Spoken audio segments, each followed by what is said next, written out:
Pakistan Peoples party اسلام آباد district کے senior نائب صدر راجہ محمد رضا عباسی کے ماموزاد بھائی پیپلز پارٹی کے سینئر کارکن راجہ مشتاق انتقال کر گئے۔ رپورٹ قاسم علی گزشتہ روز 2 ماہ شدید بیماری کے بعد وفات پا گئے، جن کی نماز جنازہ ان کے آبائی گاؤں میں ادا کر دی گئی، جس میں پاکستان پیپلز پارٹی کے رہنماؤں، عہدیداران اور پارٹی کارکنان نے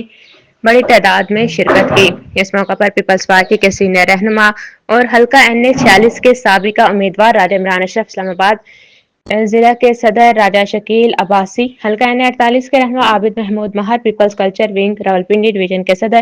رفعت علی قیصر، ترنول یوسی نواسی کے امیدوار برائے چیئرمین سردار ستار خان، ضلع اسلام آباد کے نائب صدر عجائب خان، سینئر رہنما Peoples Party Malik Jamshed Malik Nadeem Akhtar, Peoples sports wing district Islamabad کے صدر ڈاکٹر ملک نذیر اعوان کے علاوہ عام سیاسی سماجی شخصیات نے بھرپور شرکت کی۔ اس موقع پر مرحوم کے لیے دعا کی گئی کہ خداوند کریم ان کو جوار رحمت میں جگہ عطا فرمائے، ان کے اہل خانہ کو صبر جمیل عطا فرمائے۔ جو جہد گاؤں میں پیپلز پارٹی ایک جوشیلے جیالے سے محروم ہو گئی۔